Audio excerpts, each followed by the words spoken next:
Turnover is the biggest hidden expense you have in your business today.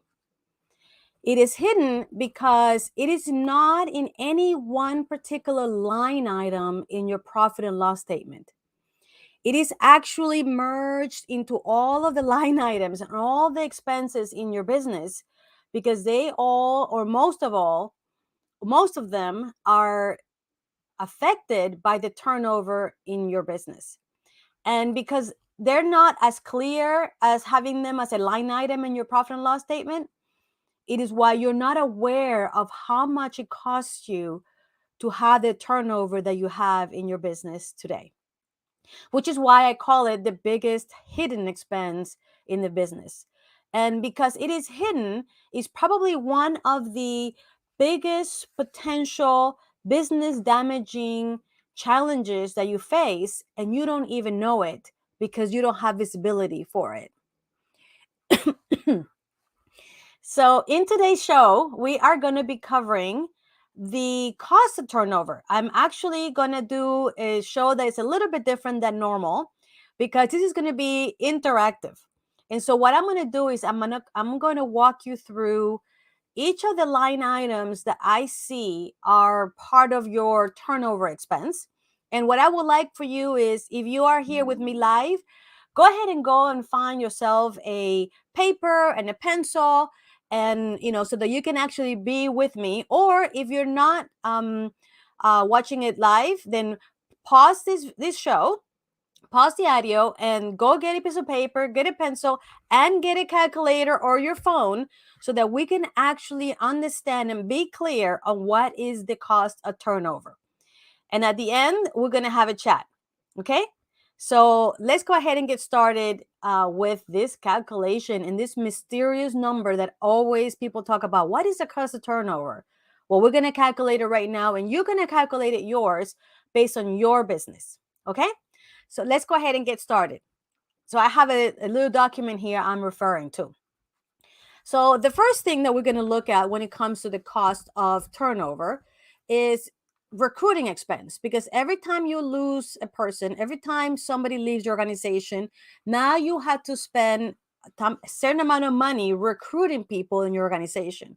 So the first thing is you're going to put an ad for that recruiting, for that hiring that team member. So the cost of that ad, let's say that in Facebook right now, they're charging you about $10 a day for a job posting. And you can, do you use Indeed? Do you Monster.com? Like, what are the apps that you use? Figure out how much is the cost of the ad that you're placing to be able to hire one person. And so let's say that I said it's one ad, $14. Let's say we're gonna do an ad, $10 a day. So that's, say we're gonna do $70 for the week. So that means 7 days, $10 a day. That's $70 for just Facebook. Okay. And if you're using any other type of platform, go ahead and put whatever that costs you per day. The next expense is, now that you have the ad, you have to then interview people. And so the people that are interviewing is whatever hourly rate it costs you for them to do those interviews. So let's say that you're going to interview 4 people. They apply, you interview them, you're going to interview 4 people. And the people that are doing the interviews, let's say that you pay them $16 an hour. So the interviewer's expense is $16 an hour. So 4 people, an hour each, $16 an hour. That's $64 just on the first interview. So let's say that you're actually going to do a thorough job and you're going to do a second and final interview. Of the 4 people, you're going to do 2 interviews. So 2 people doing the interview at $16 an hour, because if they're doing the interview, they're a manager level, right? So that means it's $32 for the second interview and final interview. So at that point, you decide that you're going to make a job offer. And now comes the time to do a background check. So there's going to be someone that is going to be doing a background check. And not only are they going to do it, the online background check, but they're going to make a phone call or 2 calling the prior employers to see if this is a person that you want to hire in your organization. Hopefully, you're going to do that before you hire them in your business. So, if that's the case, then let's look at 1 hour for background check. Again, $14 an hour. And now is somebody that, because that doesn't have to be the manager. So instead of being 16 an hour, it's a $14 an hour. So that's another $14 on doing a background check. Then the next step is you're going to do orientation. If you are a good franchisee, business owner, you're going to do an orientation that should take about 3 hours. That meaning welcome the employee into the organization. You're going to do a walkthrough of your business. You're going to introduce them to the people. You're going to walk them through your company's culture, information, and you're going to be teaching them the first initial things that they need to learn in that orientation so that they can feel welcome and they can feel confident and they at least know how to do a couple of things before their training starts the next day. So let's say orientation is 3 hours and the new employee's salary, let's say that is $12 an hour, because we know that people are not starting with for less than that. And then with those 3 hours, there has to be a manager or an assistant manager that is walking them through that orientation. So that's another $3. And let's say that the manager or assistant manager that's doing that is making $14 an hour. So that's $14 times 3 hours, that's 42. So for the assistant manager doing the orientation is $42. For the team member, the new team member is $36, right? So far you're with me.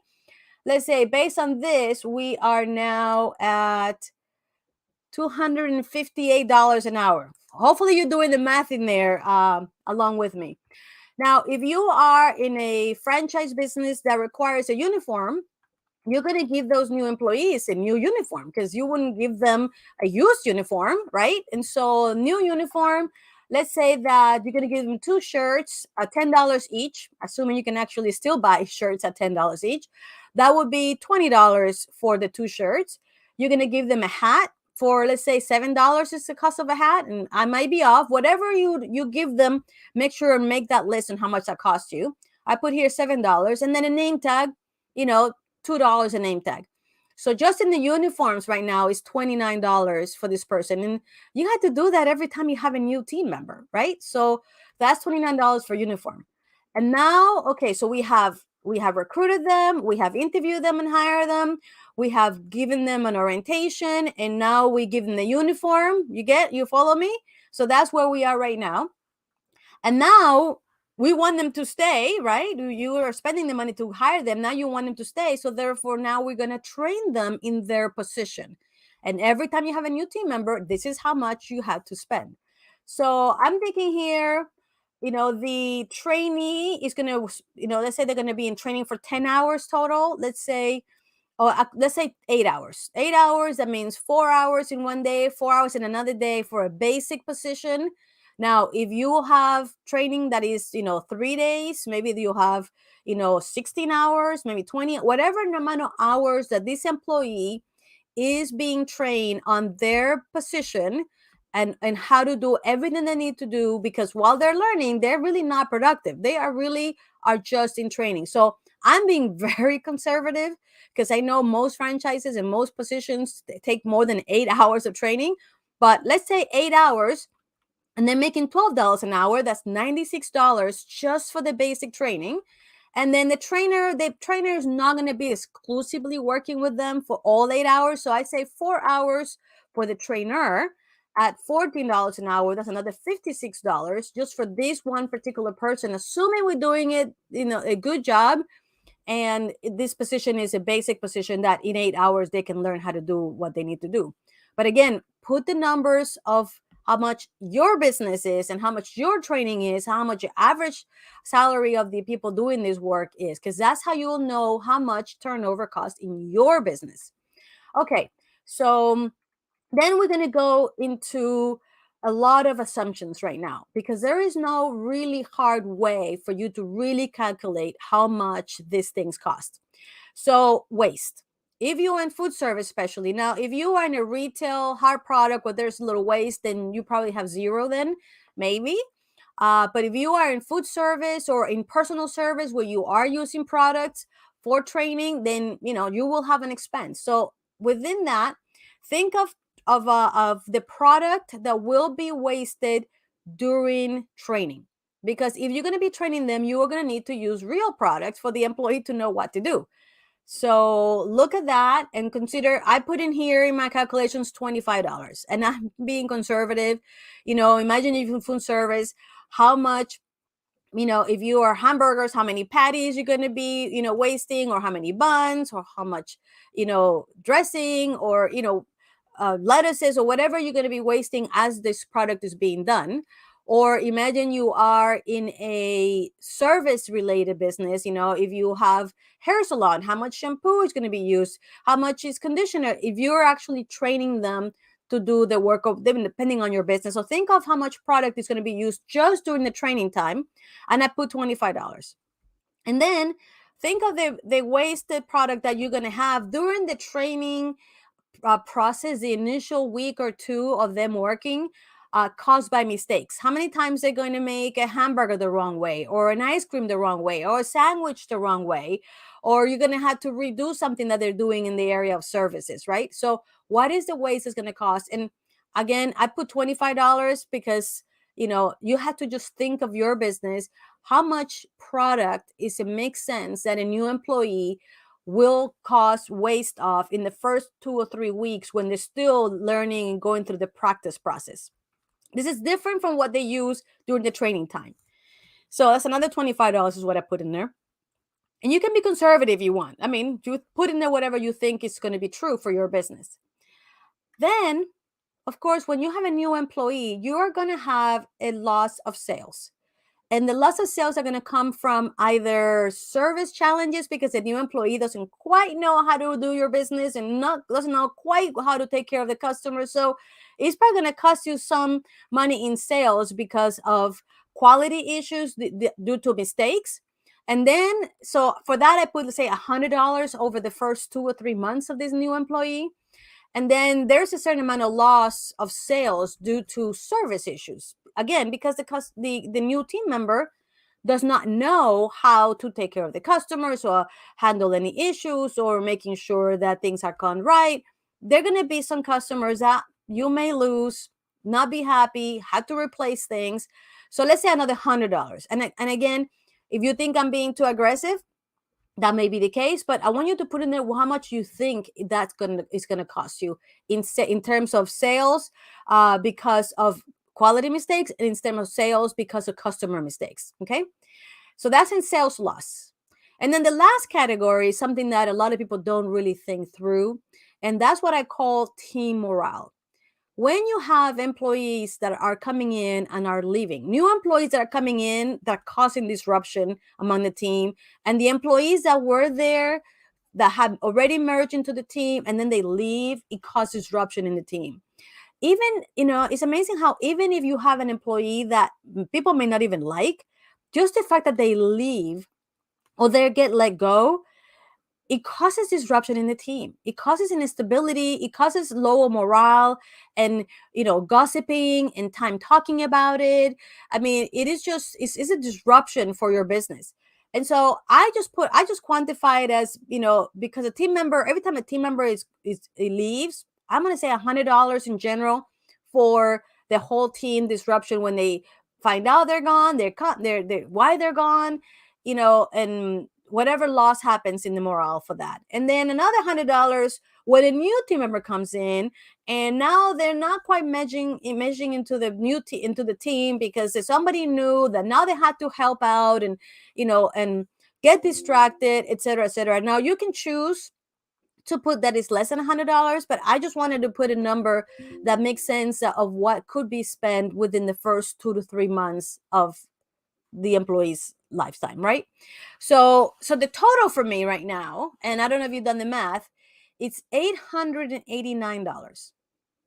$889 every time one person leaves your organization, because you have to replace them. Now, if they leave and you don't have to replace them, then no worries. There's still going to be expenses, especially morale if you're somebody that's been with the organization for any period of time, because the team will be unstabilized for a little bit. And every time somebody comes in new or somebody comes leaves that has been part of the team, there are challenges. And this is what you need to be aware about your team and your turnover. This is the cost and the consequences of it in your organization. And so my total from all the lines that we have gone over together, I am at $889 for one employee. And this is quantifiable, costs. Imagine if you're losing 10 people a year. Imagine if you're losing 15 people a year. Imagine if you're losing 20 people a year. Just if you lose 10 people a year, the cost is $8,890 with the numbers I calculated. That's almost $9,000 a year that you're losing every time somebody leaves your organization. And God knows right now, the amount of time and money and effort being put in there to hire new people, which is the first part of the expenses of turnover that we talked about, you and I know is a lot. And so if we know that and we know how disruptive it is and how much it affects our business, why not spend the necessary amount of time and effort and focus and money in keeping them in place? Because you're probably better off and your business is probably better off and your team is better off and your customers is better off for you to spend that kind of money on retention initiatives than spend that kind of money just rehiring new people and retrain them and install them in your team. So my recommendation is quantify how much this turnover costs you. And you know what? You can be as conservative as you want. You see what is the minimum amount of money that it costs you every time somebody leaves. And when you are faced with that number, you're going to realize how critical it is that not only when you're hiring, you pick the right people, but that once you have them in your organization, that you do whatever you can to have them stay in your team and help you build a culture where people don't want to leave. Again, my recommendation is quantify it and look what that is and start spending money and investing in your people to retain them rather than keep, the revolving door in and out. If you do that, your business will change. If you do that, decisions about creating a bonus for your people is going to be a different perspective and a different conversation. If you do that, having conversations about how much money to spend on giving people raises will be a different conversation, because then you'll see where it will save you money and make you money in the long term. Even if you just spend, once you quantify it, if you only spend half that money on initiatives to retain your people, that means that you will save the other half and you will be able to make profit out of it. I mean, it just makes so much sense. So now it all starts first for you to calculate your turnover. So my recommendation is first you find out, calculate what your turnover is so that you can start measuring the improvement. One of the things that I always say is that you move what you measure. So find out what your current turnover is. Actually, as a matter of fact, find out what your turnover was last year. Find out what your turnover is year to date and start looking at how much it actually costs you doing this calculation, how much it's really costing you the turnover, and start creating initiatives in your organization with half that cost in how to make people get inspired to stay with you in your organization for the long term. And when you do that, your company will transform. So hopefully you enjoyed this conversation. And if you did, follow us, wherever you're listening to this, and you can see us on YouTube. You can see us on our website. You can see us on LinkedIn and our Facebook. And by the way, we just launched our new podcast, Franchise Profit Formulas. You can find us right now on Spotify. Soon we'll be in iTunes and in Google Podcasts. But right now you can find us in Spotify, Franchise Success Formulas, and listen to us there so that you can get even more information, knowledge, and tools about how you can be successful. So hopefully this was of value to you. And if so, then subscribe to our channel and we'll see you next week, same time, same place. And we're going to give you more information to help you in your success. Thank you, and we'll see you next week. Oh, actually, before I go, let me remind you, if you are watching this, we are going to have our masterclass, a multi-unit franchisee masterclass coming up soon. So if this is something that interests you and you like to learn what it takes to become a successful multi-unit franchisee, you do not want to miss that masterclass. It is the last for this year. And it's a free 3-day masterclass where we'll give you a lot of information and help you start preparing your plan for 2023. So if you are a franchisee that knows that needs systems and processes and procedures, kind of like how to calculate turnover and what kind of things can you do to have people stay with you, those are the type of things that we do discuss and share in that multi-unit masterclass. So come join us, multiunitmasterclass.com. We teach this masterclass once per quarter. So no matter when you're listening to it, you can always register to the next one. But the next one is coming up soon. So I invite you and any friend of yours that you think could use some help to listen about this information and how to be a successful multi-unit franchisee. We'd love to see you in our last masterclass of the year. Thank you, and we'll see you next week with more information to help you be successful. Bye-bye.